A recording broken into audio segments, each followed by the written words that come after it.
Age 48 is when the person who invests seriously retires on their own terms, and the person who doesn't retires on their employer's terms. The math of the difference between those two outcomes, which I've now calculated precisely using IRS contribution rules and a 7% annual return, comes down to $565,000 in missing retirement income. All of it driven by a 12-year window that opened years ago and is closing faster than almost anyone realizes.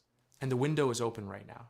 According to ADP research, analyzing over 110 million payroll records, peak earning arrives for the 45 to 54 age group, with a median wage of $97,600 higher than any other cohort in the entire American workforce.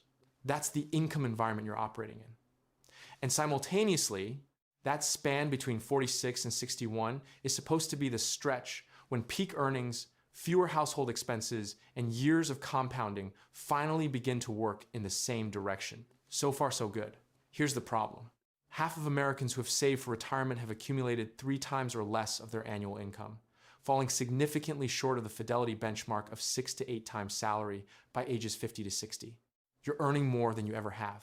You are behind by a wider margin than you have ever been.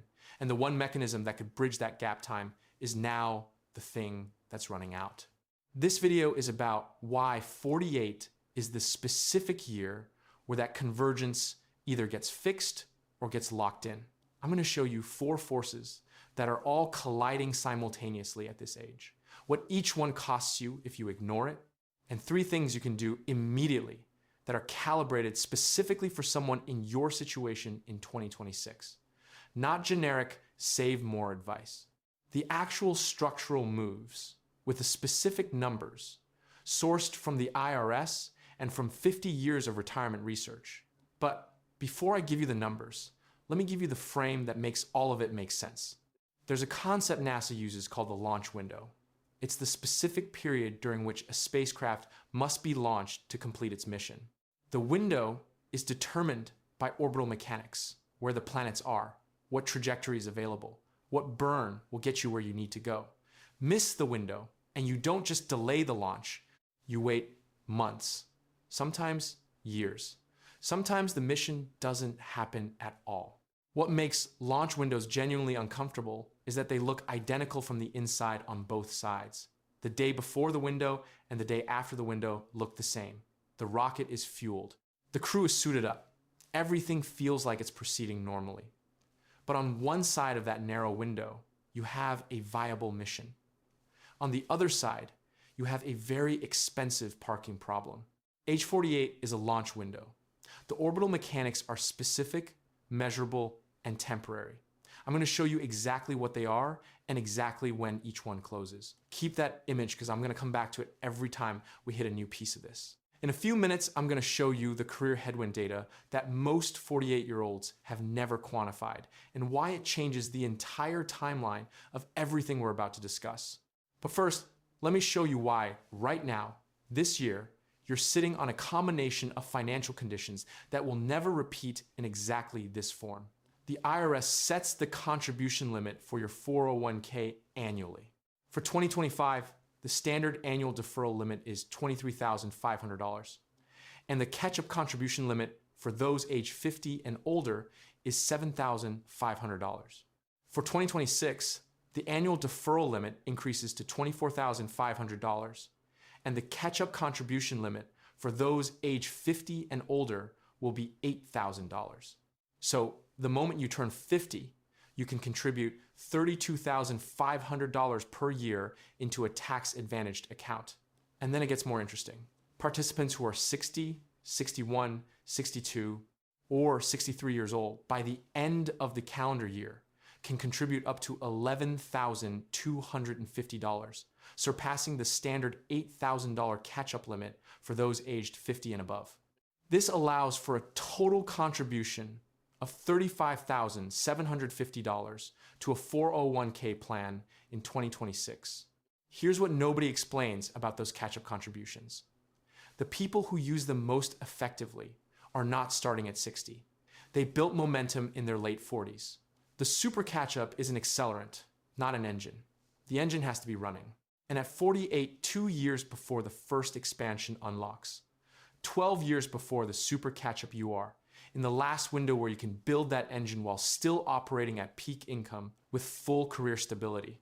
Now here is the pattern interrupt that reframes everything else in this video. Fidelity's benchmark, which is widely cited, suggests workers should have roughly 6 times their salary saved by age 50 and 8 times by 60. 6 times salary by 50.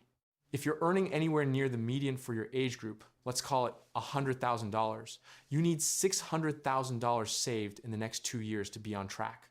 The average Gen X 401k balance, according to Fidelity's fourth quarter 2025 analysis of its 24.8 million plan participants, is $222,100. That is 2.2 times salary against a target of 6 times. These are not two different groups of people being compared.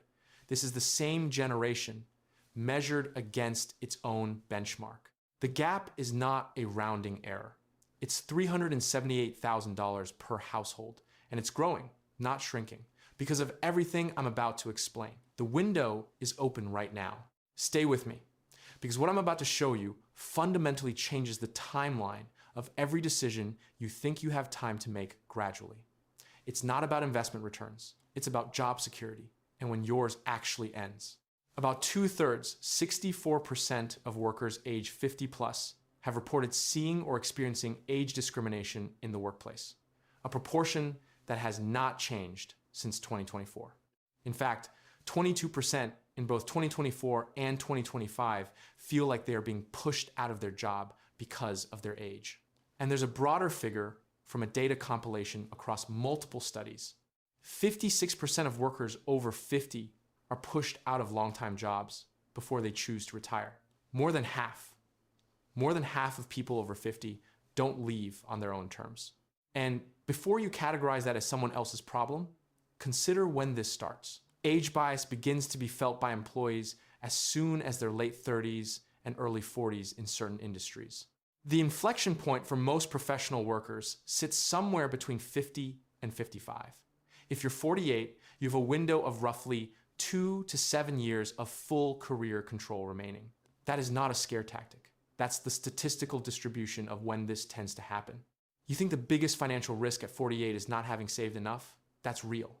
But the actual biggest risk is being forced out of your peak earning job at 53 and needing your retirement funds 5 to 7 years before you plan for them. When that happens, 2 things go wrong at the same time. First, you lose the contributions you were counting on making. If you planned to contribute $32,500 per year from 50 to 65, but lose your job at 53, you just lost $325,000 in planned contributions before accounting for any growth on those dollars. Second, you're forced to start drawing down a portfolio that hasn't been fully built. And that triggers the sequence of returns problem I'll explain in a few minutes. There's a story that circulates in retirement research communities about a senior marketing director, 15 years at a Fortune 500, 52 years old when her department got reorganized. She was offered a consulting arrangement at a fraction of her salary. She spent 18 months looking for an equivalent position and never found one. Every interview, she was told the company wanted someone who could grow with them. She was 53. She had planned to retire at 62. She ended up accessing her 401k at 56, 4 years ahead of schedule, with a portfolio structured for long-term accumulation, not for early withdrawal. The sequence of returns damage started immediately. Her story isn't unusual. Almost 3/4 of older Americans, 74%, think their age could be a barrier to getting a new job, according to a January 2025 survey from AARP. By the way, hit subscribe if you find this useful. YouTube's algorithm is designed to forget you exist unless you tell it not to. It takes 2 seconds and it keeps my videos in your feed. This is the part where the Gen X dimension of this story becomes impossible to separate from the financial argument. Gen X is the first generation to fully transition from pensions to defined contribution plans, placing far more responsibility for retirement savings on individuals. At the same time, many are juggling support for both aging parents and dependent children, the sandwich generation squeeze.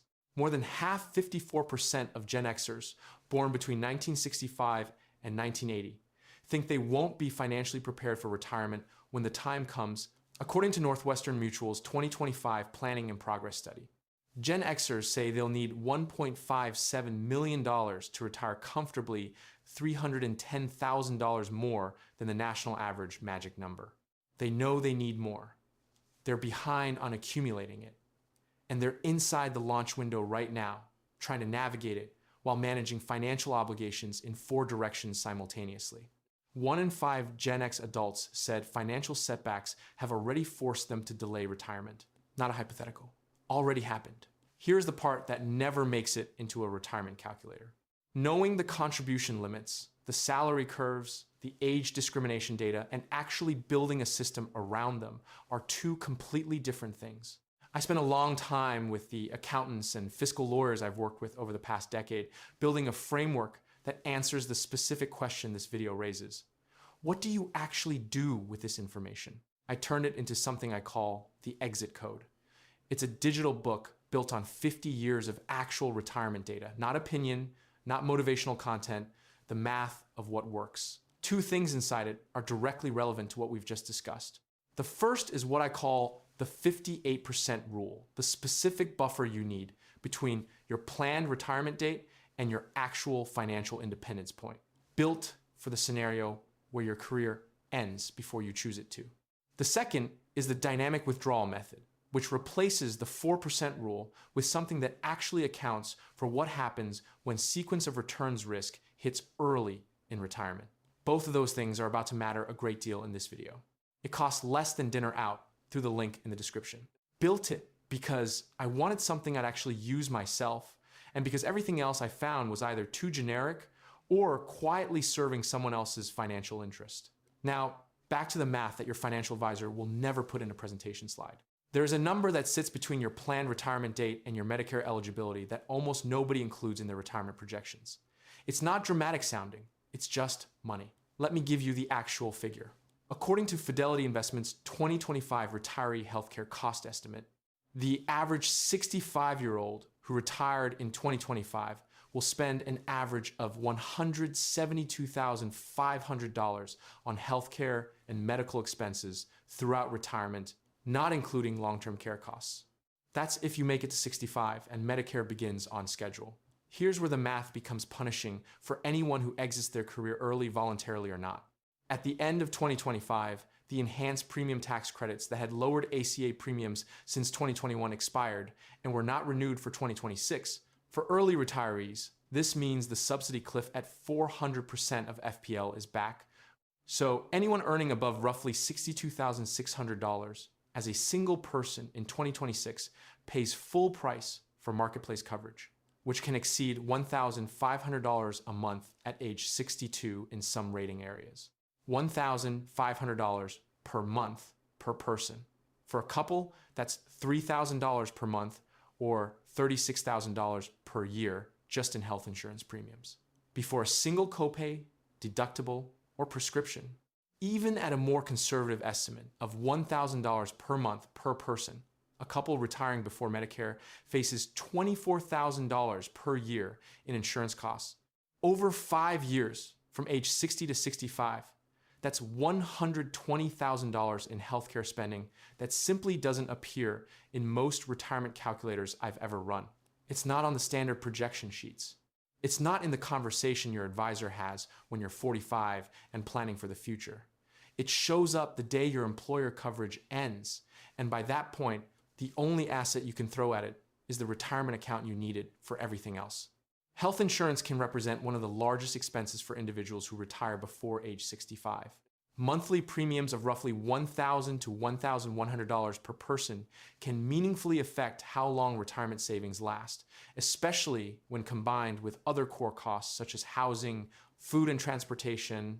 Because these expenses occur before Medicare eligibility begins, early retirees often need to account for several years of higher healthcare costs when determining whether their retirement timeline is financially sustainable. Here's what you do about this at 48. Specifically, one potential option is a health savings account. If you enroll in a qualifying high deductible health plan, you can contribute pre-tax dollars to an HSA and use those funds for qualified medical expenses. You can use untaxed dollars to cover various out-of-pocket costs, such as deductibles, co-payments, and co-insurance. In 2026, you can contribute up to $4,400 if you have self-only coverage, and $8,750 if you have family coverage. And unlike a 401k, an HSA is triple tax advantaged. Contributions go in pre-tax, the money grows tax-free, and withdrawals for qualified medical expenses come out tax-free. If you don't spend it before 65, it converts to essentially a regular investment account you pay ordinary income tax on non-medical withdrawals, same as a traditional IRA. But critically, if you invest your HSA contributions from age 48 and let them compound, you're building a dedicated healthcare buffer over 17 years. The people who retire before 65 with the least financial stress are not the highest earners. They're the people who started building this buffer early enough for compounding to make it sufficient. But here's the structural wrinkle that most people miss entirely. For early retirees navigating ACA marketplace insurance, your retirement income needs to be carefully managed, not minimized as a blanket rule, but calibrated. Anyone earning above roughly $62,600 as a single person in 2026 pays full price for marketplace coverage.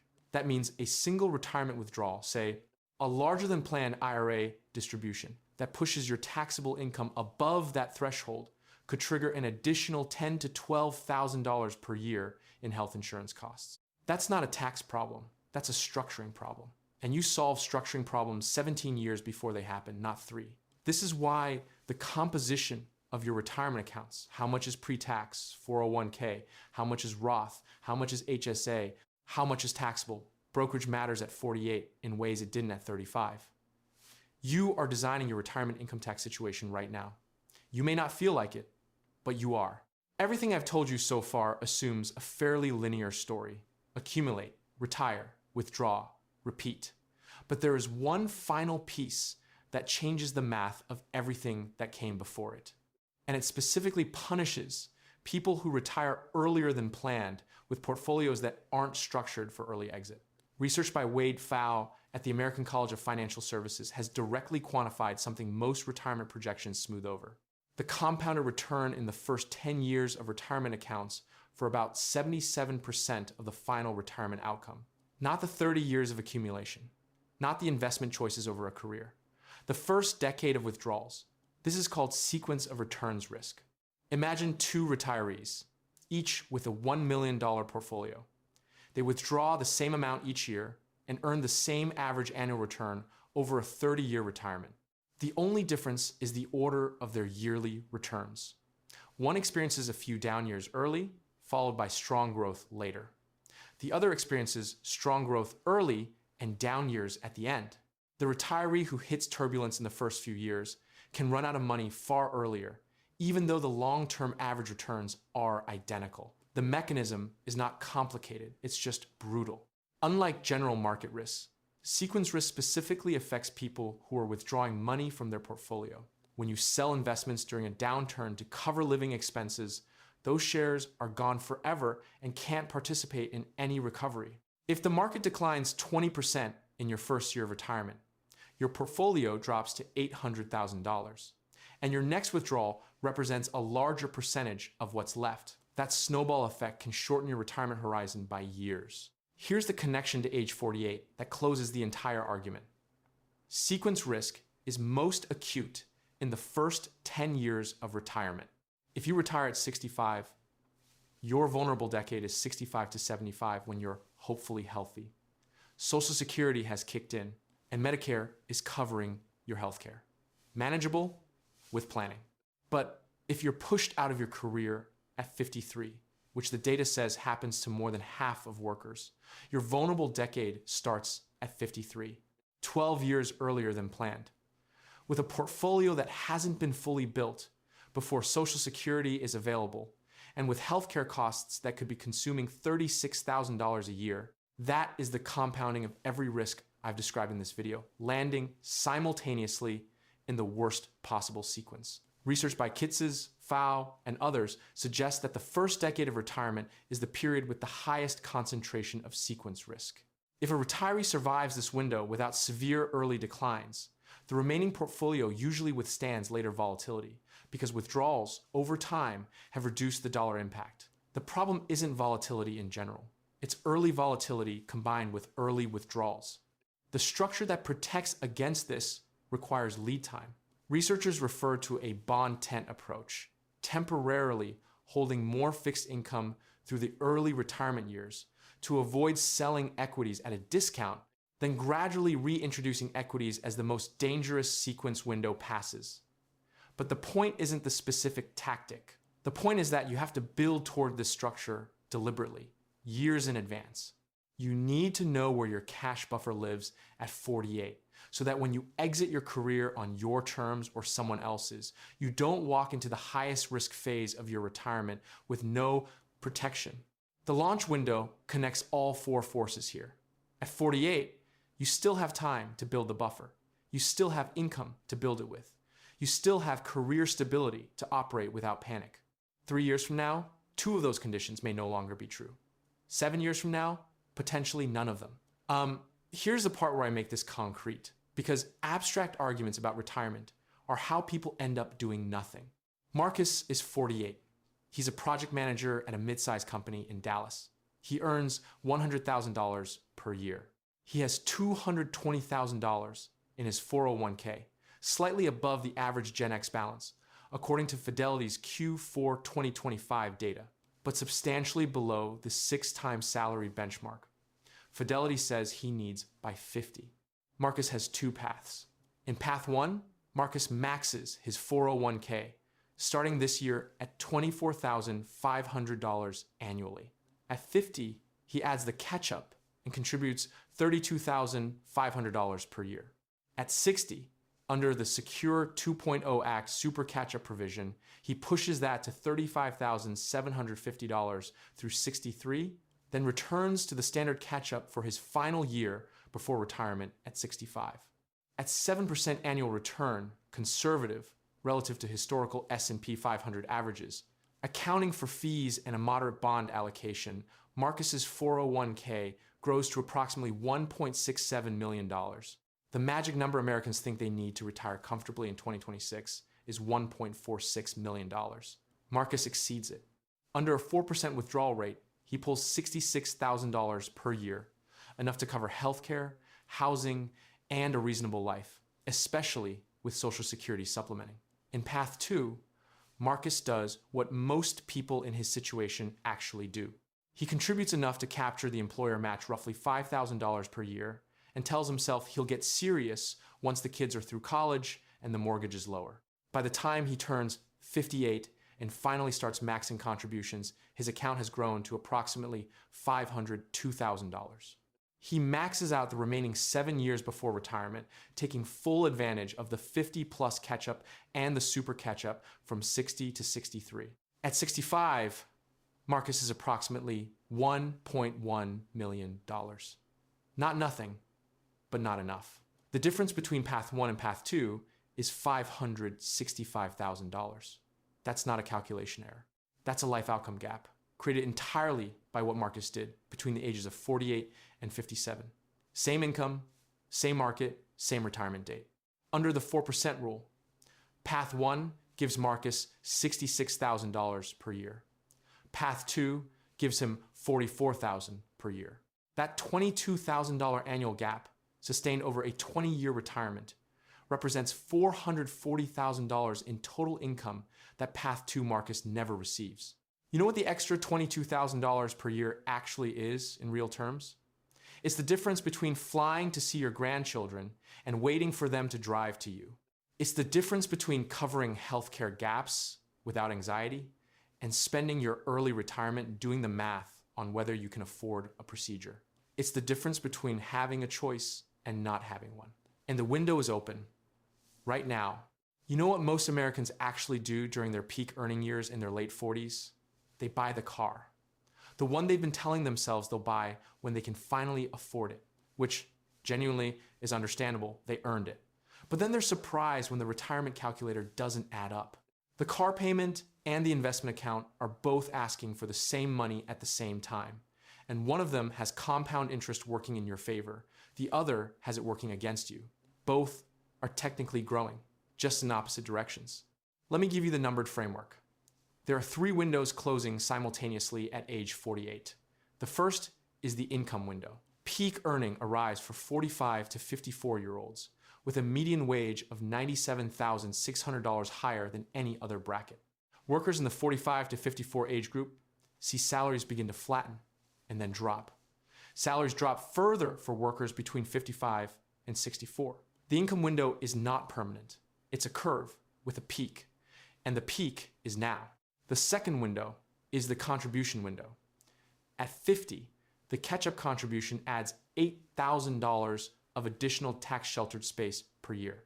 At 60, the super catch-up adds another $3,250. Catch-up contributions allow investors age 50 and older to save beyond standard IRS limits, making them one of the most powerful tools for accelerating retirement savings. But their power is multiplied by the base you already built. They're an accelerant, not an engine. You have to build the engine now. The third window is the compounding timeline.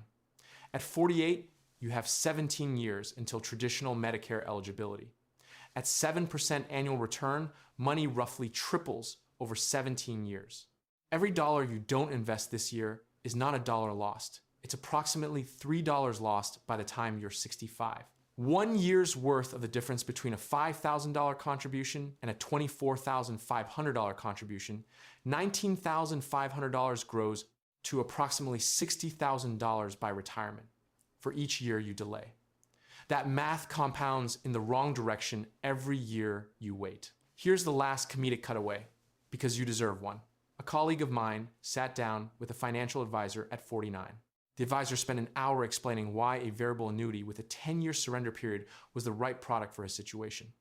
My colleague asked when he could access the money without penalty. The advisor said 60. My colleague was 49. He was paying for that advisor's vacation, essentially, while the window was sitting open in the background. The window doesn't care how long your meeting runs. Now, the Gen X story actually has a specific resolution that matters here, because understanding how this generation arrived at this moment helps explain why the instinct to delay, to wait until things settle down, is so embedded and so dangerous.